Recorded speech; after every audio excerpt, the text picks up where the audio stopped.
Hi, all. I welcome you to the Building Culture podcast where I invite incredibly smart people who build things. Whether they be engineers, entrepreneurs, programmers, hobbyists, or researchers, it does not matter. As long as you're someone who's passionate about building things, I'll find you and podcast you.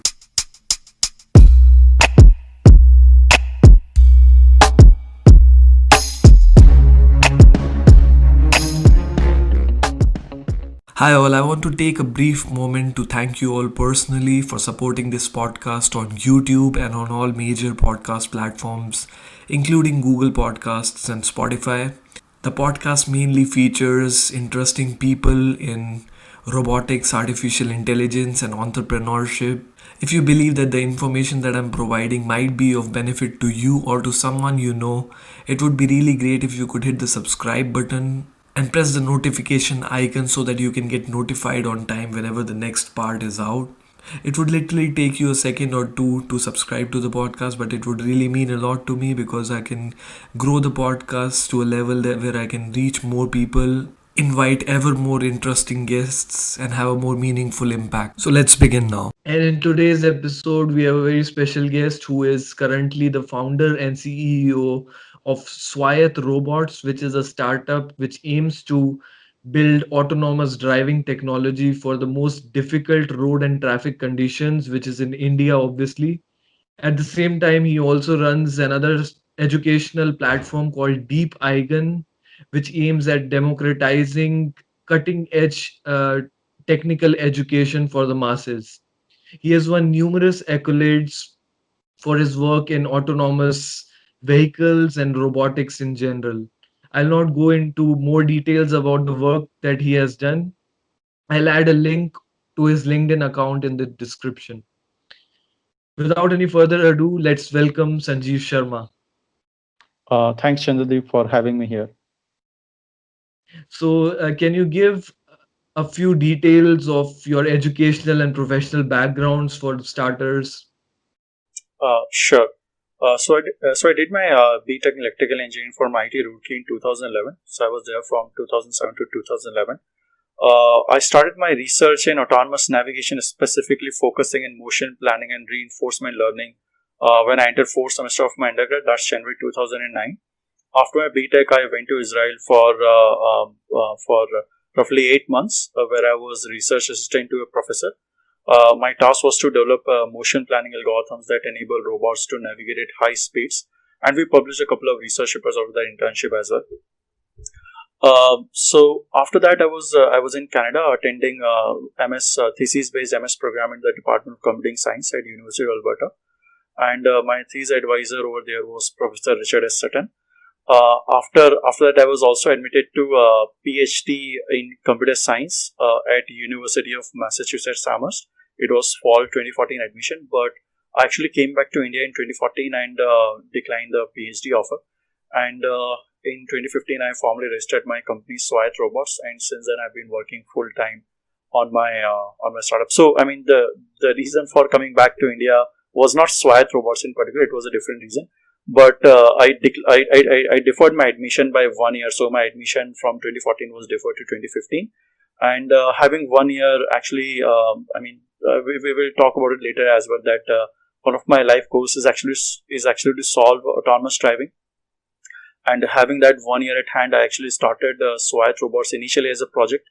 And when I realized, okay, that this thing can be achieved, then basically I just declined the PhD offer altogether. And since 2015 May, I've been working like full time on Swaayatt Robots.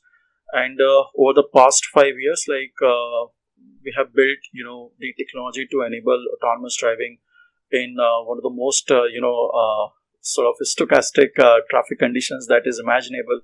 And furthermore, we have also been, sort of researching on all in all the three fronts of autonomous driving, but primarily in the area of planning, then perception, and finally the localization. And since, for the past 5 months, I have also been doing Deep Eigen, as you have pointed out, where again, our goal is actually not just to provide education, but provide very deep, cutting edge education in, some of the areas that we hold expertise in. So that has been my educational and professional journey so far.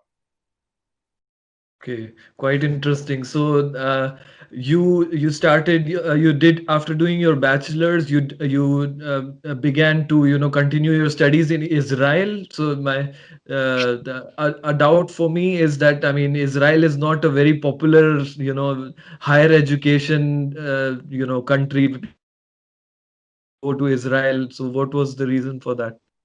Oh, Israel is one of the most advanced countries on planet. I mean, perhaps second only to US or maybe comparable to US. I mean, for example, in technology, they are second to no one. It's a very advanced country. Furthermore, I was a research assistant to a professor over there. So my professor, the advisor, was Professor Zvi Schiller. So he himself had PhD from MIT, and he was professor at UCLA for 10 years. And then basically he came back to Israel and joined a university, Ariel University. So I was research assistant to that professor. And Israel is very advanced country. And furthermore, that internship, although like I'd been researching autonomous navigation uh, for a very long time, but that internship was also my first practical experience in developing cutting edge motion planning algorithms to actually enable some of the tasks for robots in general. So yes, I mean I mean for example, for example, there Israel Institute of Technology and also Ben Gurion University are ranked topmost in the world. I mean they are among the best of the best. So yes, it's a pretty advanced country. And definitely, if you haven't already, then do visit Tel Aviv and Jerusalem. I mean, it's a pretty fascinating country and pretty fascinating people as well. Okay, with Israel, yeah, personally, I don't know the many friends who did their masters or PhDs in Israel, so that's why I asked that question. Okay. And after that, this is when you started to develop interest in autonomous vehicles, right? So you did your first research work about motion planning in robotics, and after that, you decided that yeah, autonomous vehicles is something that you'd want to do in the future. How did you began to drift towards this autonomous vehicles direction? So specifically that question regarding when did I develop my interest in Promstring. So I had been interested in robotics before even I joined the college. So the goal was pretty clear. It has to be robotics. But as it happens in India, like once you have cleared the JEE, once you have got into ITs, I mean, based on your rank, you get your branch. You don't know what you're getting into. So the same happened with me as well. I was in electrical engineering at IT Roorkee, and most of the courses were in power systems. I mean, those courses, I mean, didn't interest me really well. So I began my self study since I started first summer vacation. So I mean, the goal was pretty clear, robotics. But I mean, towards the end of my third semester, I got introduced to the autonomous driving via DARPA Urban and DARPA Grand Challenges. So I saw some of the videos by Team MIT and some of the videos by a couple of universities who participated in those two challenges. So that was my introduction to the world of autonomous driving. And in January 2009, when I saw those videos for autonomous driving in world's most difficult conditions, it actually became my goal. And that is the reason why, like now, as a student, as an academic, a researcher, you have to pick an area or two, like to begin your research. So, but I selected my research area also to be broad enough. It was entire autonomous navigation. So I didn't focus on one particular area that it has to be machine learning or it has to be motion planning or it has to be reinforcement learning or it has to be controls or vision. No, just entire autonomous navigation. And in autonomous navigation, again, you have to be a bit specific because you are beginning your academic career.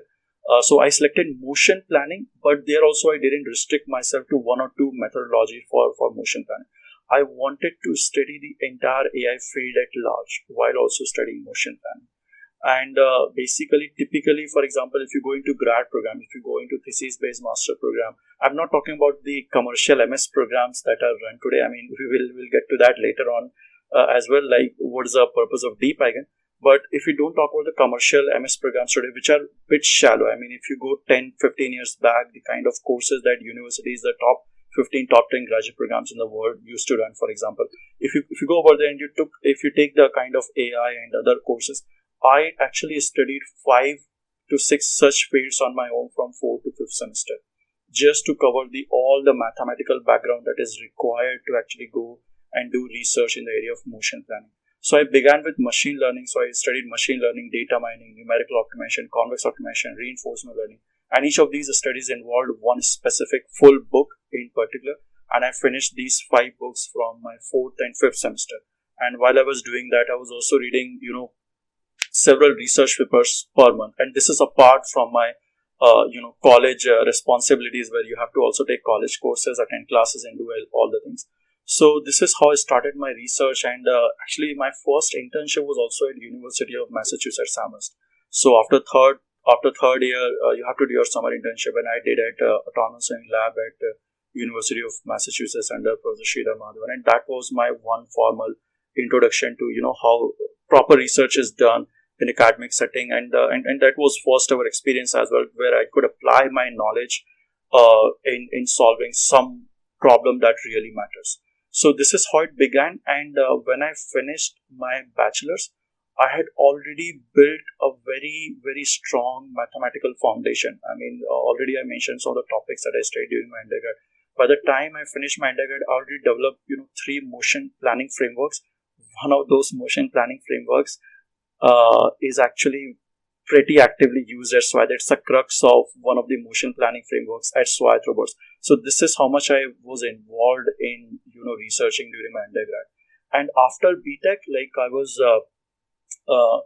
to be able to do all this, I mean, you can know that, I mean, reading hundreds of research papers, generating research ideas. In my in my 7th and 8th semester, I was almost involved in writing research papers for international conferences and journals, actually, although they didn't publish for so many reasons. But okay, I did that. I did some really credible work over there. Later on, they were published. So I mean, once I gained formal experience in how to write a research paper, they were published as well. So while I was doing that, you have to sacrifice your courses and GPA. So my undergrad GPA is like it's pretty openly mentioned on LinkedIn as well. It's pretty low. So basically, I wanted to build further background so that I could my goal was also clear. Like while I was I was always interested to go into world's top PhD programs as well. But what I didn't want to compromise was on my knowledge. Like I didn't want to waste time I never wasted time in doing things that I never liked in life, and that's why during undergrad I just focused on self-studies. So after finishing BTech, I wanted to gain further experience and convert my research into formal research papers as well. And my professor Zvi Schiller, I contacted him during my third year as well for internship, although it was a sabbatical.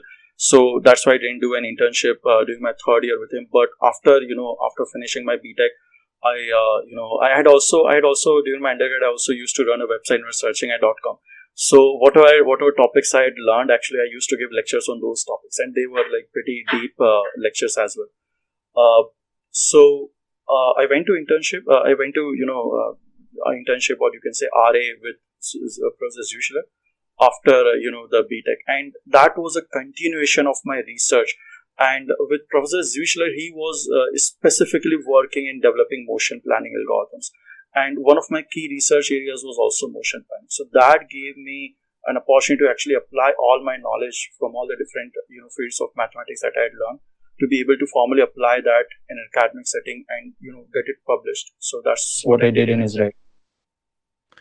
So interesting. I mean, you have done so many things, and what I really find amazing about the journey that you shared is that you had like an insane level of clarity. Like you knew that you wanted to go into robotics from a very early age, right? And you know that in India, like I mean, it's like people follow the same, giving IIT, JEE, IEEE exams, getting admission in a course, and the course that you get, it's based on the rank that you get, right? And it's people don't normally know what their interest is, and so they don't really care with whether it's mechanical engineering they are doing or computer science. They just take any course. And I mean, even after masters, people don't figure out like which is the field that they want to go in. So could you give a bit insight of how you developed such a level of clarity at such a young age, because this is like something Very Sure. unique and hard to find as well. You can say I have been fortunate enough to actually know the goal in life pretty early on. Because I mean, if you ask like how and why robotics, I mean, there's no answer to it. I mean, how and why it just happens, because sometimes I do things in life that there's no particular reason for doing it. I just get naturally driven into it. And you can say I've been fortunate enough to actually know the fields at large as well. For example, and the international community, helped me as well in getting where I'm today. So, for example, I began my, for example, I see like often people give up even when they know their goal, because things are harder in between, right? I mean, even for me, like the topics that I mentioned to you, which I did during my fourth and fifth semester, these are not, undergrad topics, and these are not the topics. For example, to give you an idea about the book that I followed for numerical optimization, it's George Noceda and Stephen G. Wright's second edition book, Numerical Optimization. Typically in grad school, this book would be followed in 2 semesters. So doing this book in 2.5 months was a tough thing, but I wanted to gain once the ideas. So this is what I do in life. Once I know the idea, like what is it that I want to do, I do it very deeply and very quickly, or I'll just not do it at all. So I will not stall it for a prolonged period of time. Okay, let's take it easily. I will go very deeply and very fast, because I want to do things at a very rapid pace, because life is very short. So this is what I did during my undergrad as well. And regarding why I had such a clarity, for example, how did I know that reinforcement learning is also going to my primary research area? So when I said that in January 2009, I learned through DARPA Urban Challenges, I also happened to stumble upon the work by this uh, Andrew Ng and Peter Abel on inverse helicopter flight using reinforcement learning at Stanford University. So having watched that video, I mean, you get a pretty clear idea. Okay, reinforcement learning is a pretty awesome field. And once I knew, okay, that RL is going to be, then it's very easy to figure out, okay, RL is a sub branch of machine learning. So you have to know machine learning. Once you figure out what book to begin to machine learning, one of the prerequisites is linear algebra. So within a week, I just finished Gilbert Strang's, video lecture on linear algebra. I mean, after knowing my goal that this is going to be the goal. So linear algebra, then machine learning. Once you know machine learning, then okay, data mining at that point in time was used to be, getting popular. So okay, I just finished one book in parallel along with machine learning book as well. And once I had learned machine learning, I knew, okay, that the backend of machine learning is mathematical optimization. Okay, so there are two books, Convex Optimization by Stephen Boyd, and then there's Numerical Optimization book. So I wanted to cover both convex and non-convex, and both differential and non-differential optimization as well. So this is how it actually built upon. And while my third year just had begun, and I started searching a website along with one of my friends as well, who was in information security actually. So I started this website with him, and I used to when I was an undergrad, I used to contact professors from all over the world for guidance, for remote guidance, not for internship, just for remote guidance. And although I mean these professors are very busy people, but the good thing was, since my emails were very deep and I explained the problem very well, that my goal is to solve autonomous driving, they were also very, so I always used to get responses if I'm doing something good or wrong.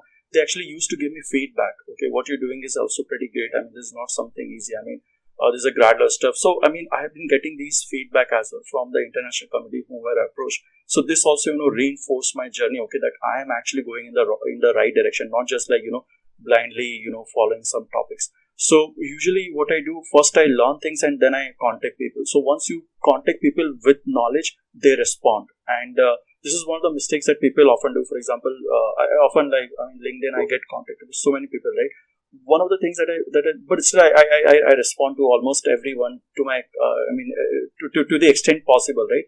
But one of the things that I see missing in today's world is that because of the internet and all the topics around you, people go very shallow and they don't put enough effort actually to get the response from someone. So if you have built your knowledge, if you have done the study about the person you're contacting, they will respond to you, and often like they would be willing to help you. And this is the kind of help that I had got during my undergrad as well from the internet. So I'm thankful to the community at large as well. Yeah, so you began writing to the leading professors and researchers who were already established in this area, and you didn't write them blindly. You did your own research, and then you you kind of got a validation from the experts. Okay, I know this thing Sure, and I'm trying to solve this problem. What is sure, your view on this thing? So sure, this is like a very practical way of approaching people, and probably the sure. professors would also appreciate this Yes, way. I mean, to give you an idea, like what's the kind of emails I used to write to people who I was interested in doing research with. I read their research papers, whether it is practically feasible or not, but I suggested them ways how could they improve their research papers. So once you mention that, so that's pretty deep. I mean, people. I mean, usually if you read their website and know their research, that's also good enough. If you have, just gone to abstract of the research, but I wanted to go very deep with professors I knew. I mean, who were leading.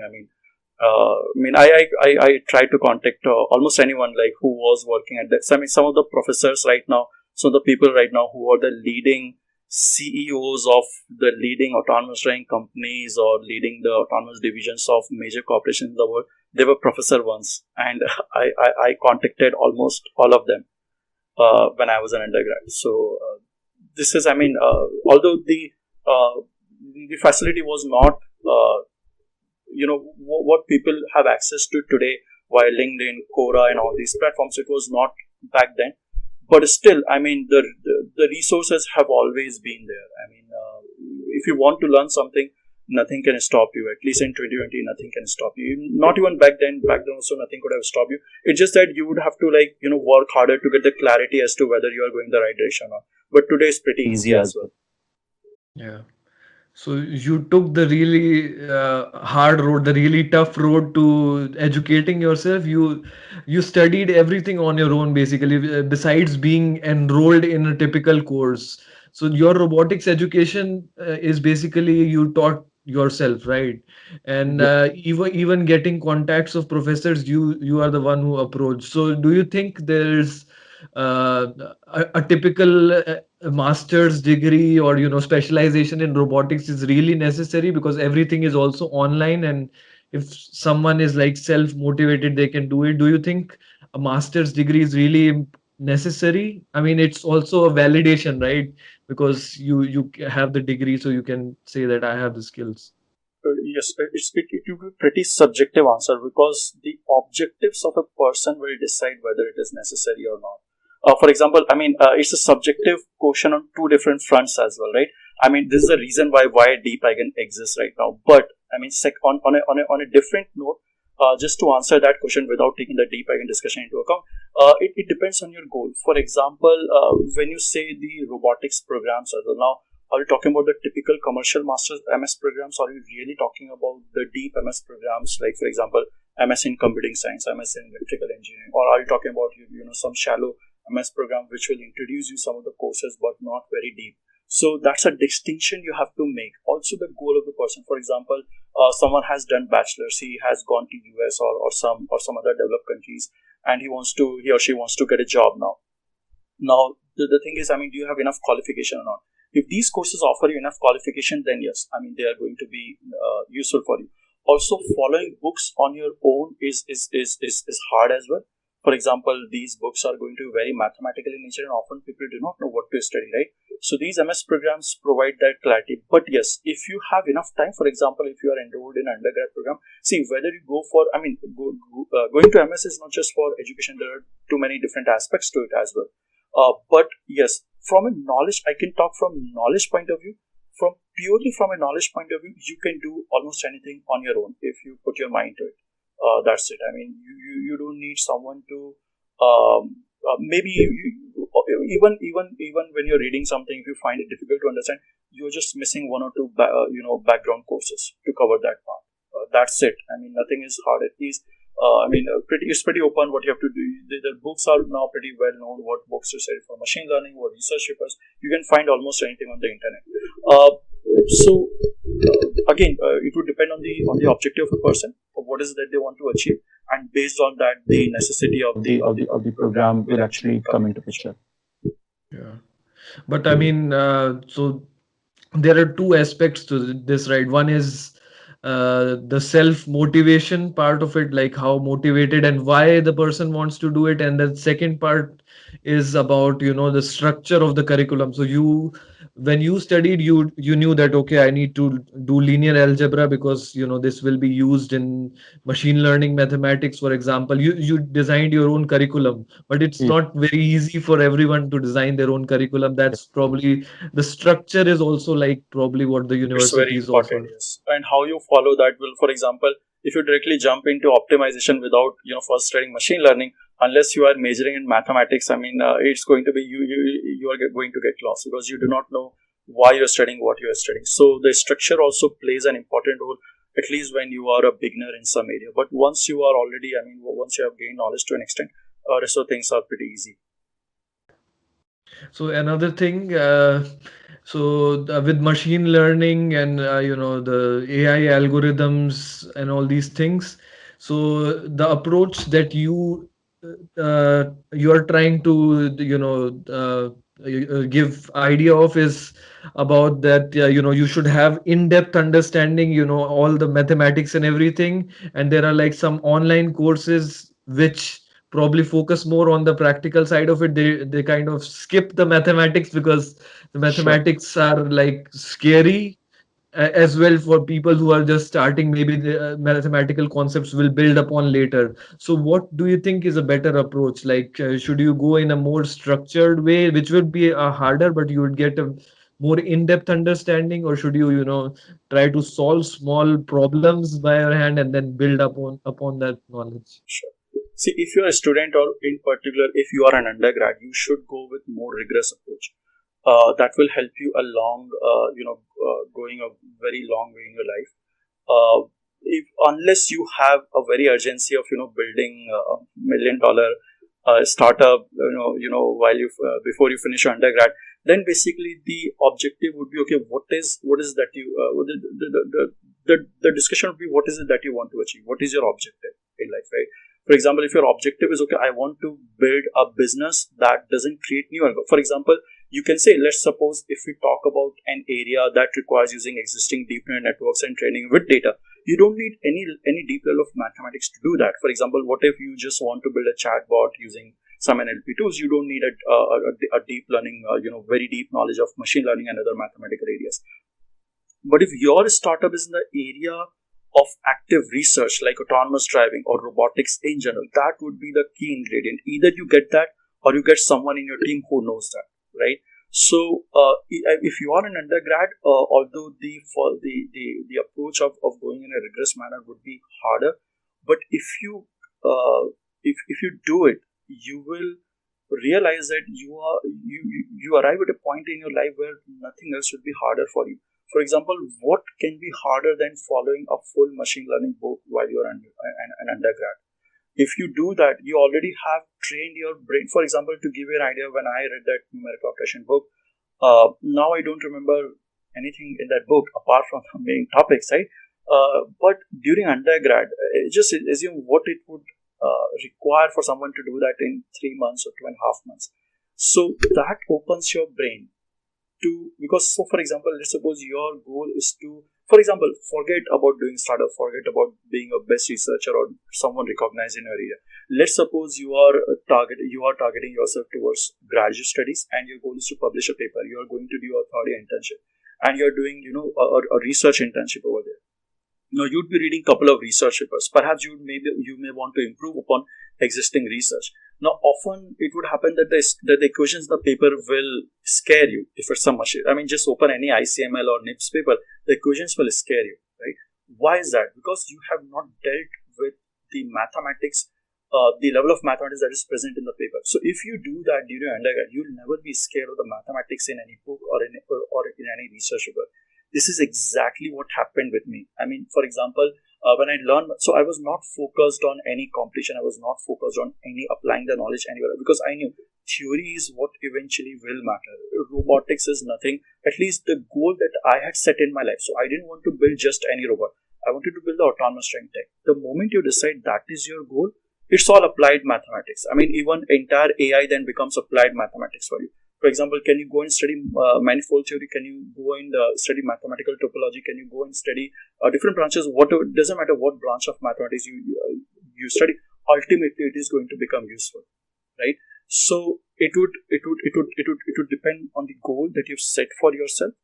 And the second approach, for example, oftentimes it is motivating for people to know why they study. For example, for example, you have not dealt with the level of AI or machine learning or robotics, before. And if I give you an idea, okay, that this is where the topic is going to be useful, then that will build up a motivation for you, to go further deeper into. So it depends from person to person as well, what approach they go with. And oftentimes, I mean, for example, in today's world, there are so many free online courses that provide a very good introduction to, some of the existing, very, challenging topics as well. And that's a very good starting point, in my opinion, as well.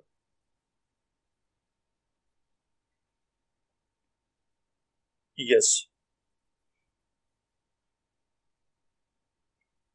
which is an R&D, which is an R&D, right? It's an active, yes, yes.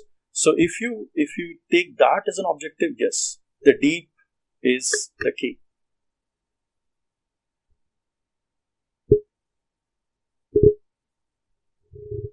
Yes. Well, there's so many, yeah.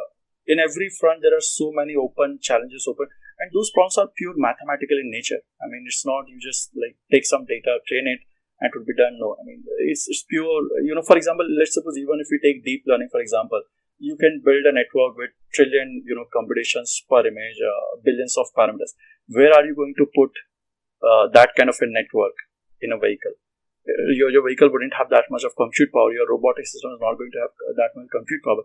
So even if you convert that problem, as a solved problem via a very big deep neural network, the question is, what about the computation? The moment you start focusing on computations, you are eventually going to focus on mathematics, because that is going to govern everything, the accuracy, the amount of computations. So some problems are inherently, again, like for example, I could have been a business person, but that would have required me to hire 5, 6 different PhDs who are working in different areas of robotics. So either, as I said, it's all about your goal. Either you do, you have to decide like in what position you want to be. I wanted to be a researcher earlier in life. Even in a startup, our goal is like pretty clear. I mean, we want to be able to build a tech that no one else has built before. And to do that, you need to be, very strong in some of the. And in my research, I am in my startup, I am a primary researcher as well. I have been a primary researcher. So, and being that researcher, it actually allowed me to build things in a manner that I built. Otherwise, I mean, good as a startup, competing with the state of the art and developing new ways to do things is not easy. So, I mean, being a researcher and having done the deep study, it actually helped the startup as well. Otherwise, the startup wouldn't have existed. I really hope that you enjoyed this particular conversation and it helped you in some way, shape, or form. If it did, make sure to hit the subscribe button and the notification icon or the bell icon so that you can get notified on time whenever the next part is out. Also, it would be really great if you could give me your feedback in the comments below. That would really help me improve. I'm uploading small clips of the long podcasts on a regular basis on platforms like LinkedIn, Facebook, and Instagram. So make sure to follow me on these platforms if you're someone who cannot take out time for the long episodes. The podcasts are also available on all major podcast platforms, including Spotify and Google Podcasts. So if you're someone who prefers to listen to podcasts rather than watching full-length videos, make sure to follow on your favorite podcast platform. Thank you very much and see you next time.